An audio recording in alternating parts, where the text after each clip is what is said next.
new video gear, prepping for event photo shoots, and some printer questions.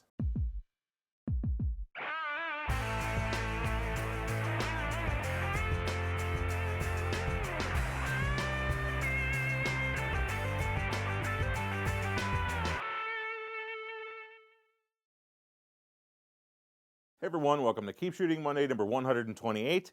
My name is Greg Cazillo from Cazillo.com. So yeah, I stepped up my video game this week since I've been doing video for so long on the web, and it's getting better and better, and I had some clients start to request it, and so just one more thing that I can add that I can offer to clients and be able to make money with. But I'm not a big fan. The reason for the buying the gear is because I'm not a huge fan of putting a ton of stuff right on the camera, right on the hot shoe. I just feel like if you bang it or something happens to it, you're going to end up breaking the camera and everything else, and where eventually you're going to make it loose, and I'm just not a fan of that. So what I wanted to do was upgrade to a cage. This is a cage from Photography and Cinema. Nice design, rock solid, super stable. You have the bars on the bottom. There are the rails on the bottom, allow you to mount stuff on there, up underneath the lens. Of course, the cheese plate at the top and the handles on the side. Nice and stable, really good unit. Very happy with this. This is the GB2. And the difference between the GB1, 2, and 3, the GB1 just has the cage. The GB2, you add the rails. The GB3, you also add a handle on the top. And I ordered it on Amazon. It was actually cheaper to get the handle separately, buy the GB2, and then buy the handle separately, rather than have, order the GB3. So I ended up saving a couple dollars just because I researched it enough and found out the better way to go. So on the rails there, again, you can mount, you can do all kinds of stuff with this. On the rails, I'm actually going to mount a follow focus. The follow focus, what it does is it allows either yourself or an assistant, a focus person, to do the focusing for you. You have finer grain control because of the gears rather than trying to turn the lens. Overall, it's a better way to go. That's how they do it in the big boys do it in the movie theaters or in the movies. So you can mark on the little ring that comes off.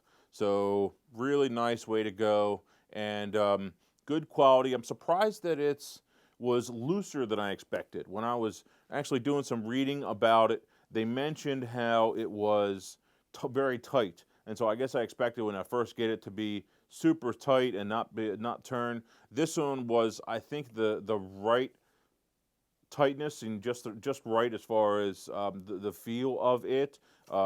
It's geared inside of there. It's a gearbox, so there's no, it's all metal gears, all that. So it's a nice little unit, and hopefully I can show you some samples of how that thing works coming up soon. So what do you do with that thing with a cage like that? I'm going to be mounting, obviously, a microphone on there, the shotgun mic, an external monitor, also the handle on there for low angle shots, recorders I can put on there if I did have multiple mics that I wanted to record in camera. If I didn't have an audio person, I could do it all at once if I needed to. The handle for your low angle shots.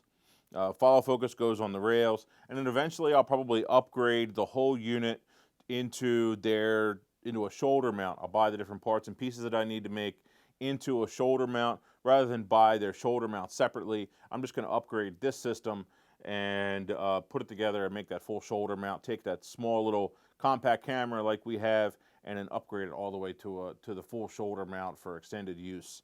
One other idea, which I'm actually going to be doing this week, is actually use a monopod rather than have everything on, try to handhold everything or handhold this rig for extended periods. It's going to be better to do it on a monopod, so that's the way I'm going to go with that guy. So let's talk a little bit about a different event.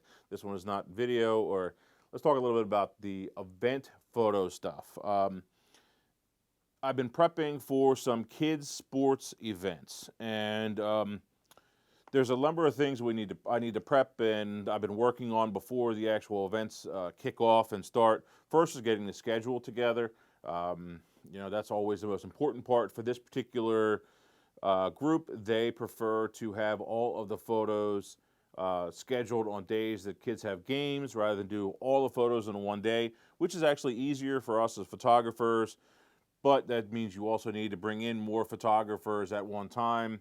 Spreading it out actually allows me to do the photos, and I just need to pay someone to take orders, and so that works out really nice.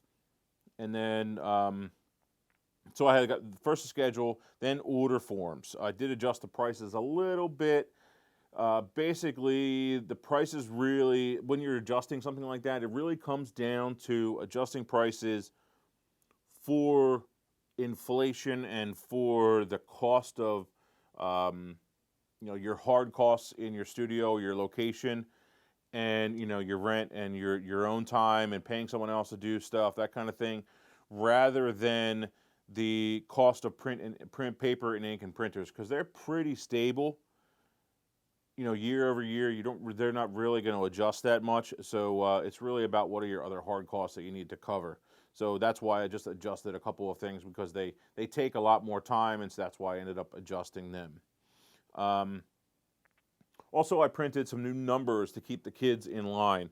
In the past, what we would do is just try to remember the last number that we gave out, and then do 1, 2, 3, 4, 5, and so we would photograph those kids in order. We never knew if they were actually in the right order, although, knock on wood, we've not had any issues. This year, we're actually going to be giving these little laminated tags out.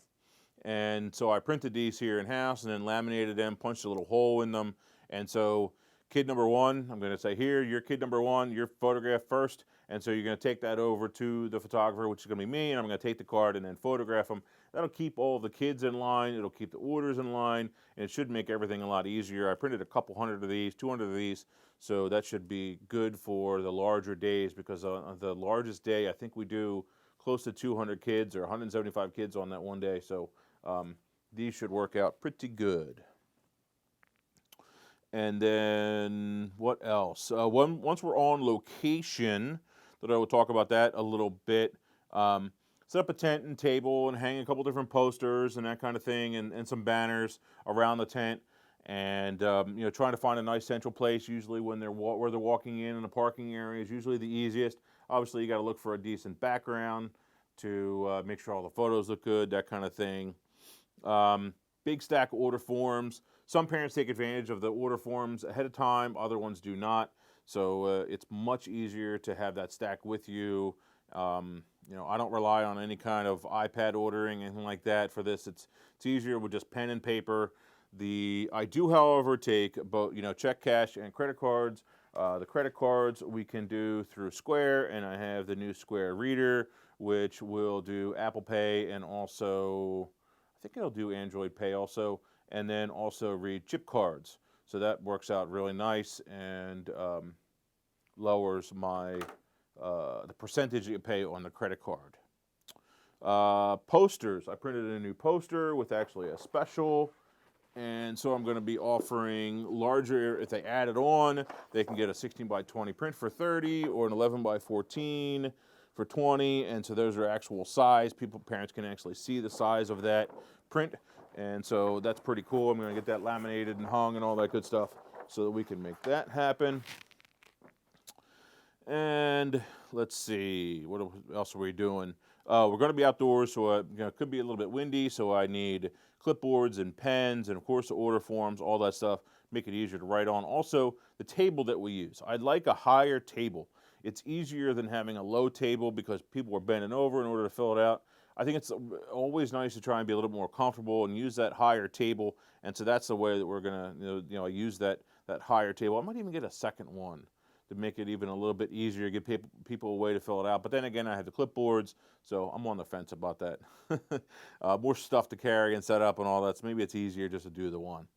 Anyway, don't forget your camera gear, spare batteries, strobes, all that stuff to actually take the photos, and then schedule some people to help you out and do your actual sales, and it should work out pretty good. That's the way I do it.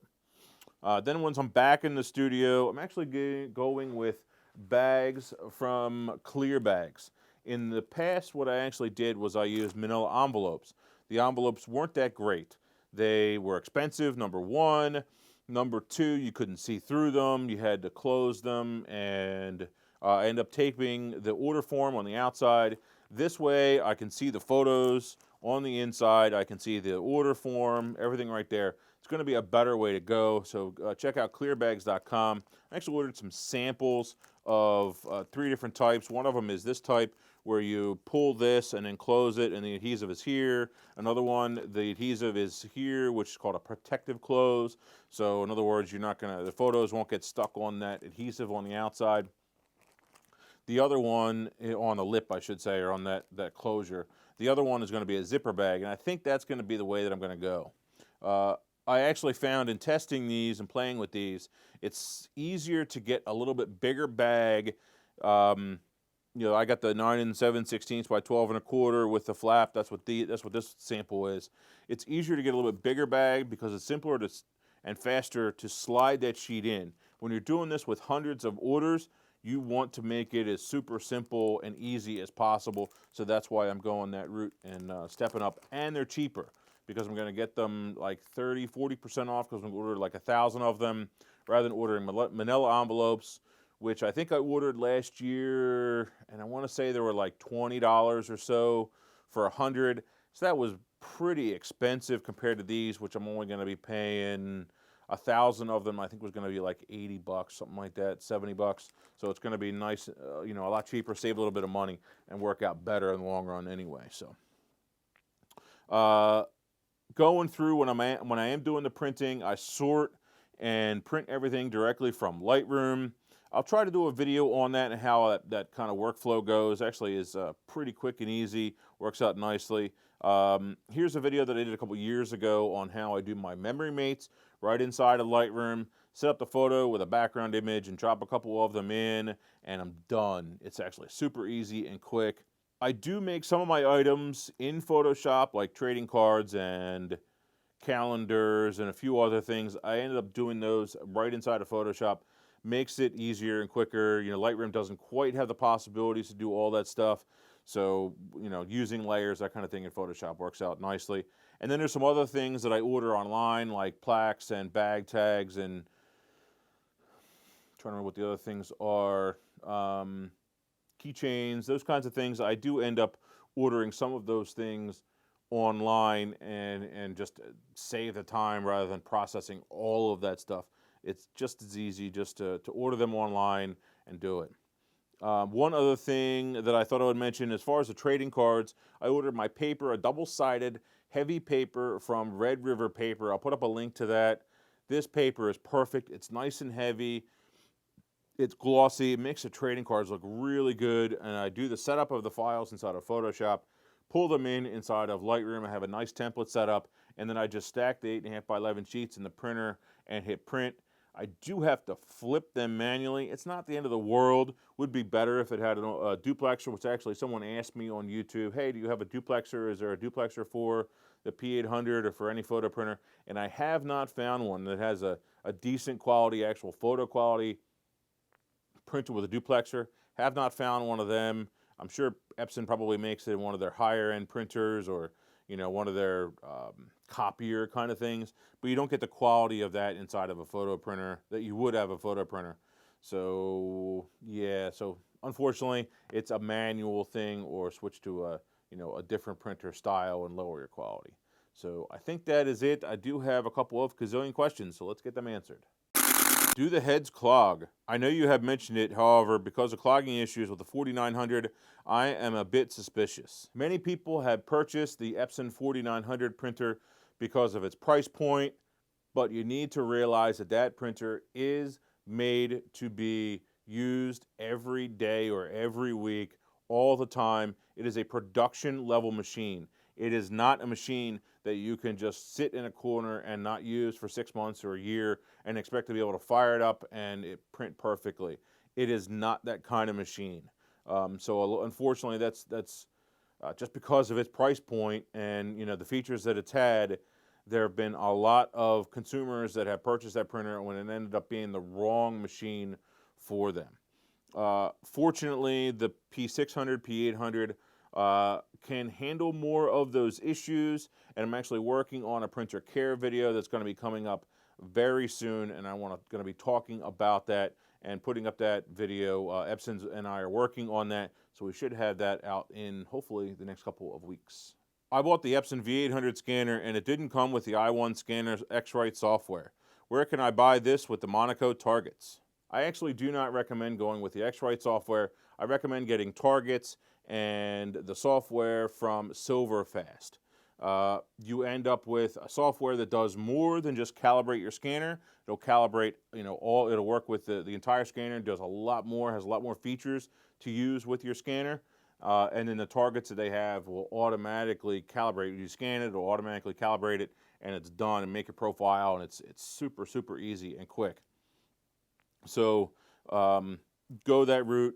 You won't be sorry. I'm working on a review video of the Silverfast software, and I'm also working on some tutorials of Silverfast. That stuff is all coming up very soon. Last thing I wanted to mention today was the last show, which was 2 weeks ago. I talked about chimping and how I was at an event, and there was a photographer there was chimping in between every single photo, and some people come back to me and said, yeah, you got to chimp sometimes. You got to look at the back of the screen, and you're absolutely right. But kind of the definition of chimping is, and where it came from, is back in the day when photographers first started shooting digital at sporting events. Something would happen like on the football field, and you would see like you have a row of like 10 photographers that would all look down at the screen immediately and then shoot and then look down at the screen. And you have this row of photographers doing this all the time because of, monkey see, monkey do, that kind of thing. So that's where that term chimping came from. Now, there was something posted on Petapixel and going all around the web lately where this poor, unfortunate photographer was doing just that. She was looking at her photo, at the back of her camera, and it was this really awesome shot that happened where one guy jumped over another one at this, whatever the event was. I think it was kickball or something like that tournament. And in the GIF, you can actually watch the GIF. She actually does not move at all and didn't even know that it happened. And I really feel bad for her that she was caught in this. But at the same time, if she would have paid attention to one of my videos, she would have learned that you can't chimp, especially when things are not changing. If your light is not changing, you're outdoors, your light is consistent, you don't need to worry about focus and all these things. Just be confident about your camera, confident about your shooting, learn from it, and don't chimp, and you'll end up getting and not missing a lot of those shots. So, yeah. So, good timing for me. I actually talked about it 2 weeks ago. Yep, there it is. There it happened, and now it's all over the internet. So, stop chimping. Yes, you need to check your histogram, but for the most part, not in between every single shot. So, stop chimping. Thanks, guys. I think that's it for Keep Shooting Monday number 128. Keep shooting.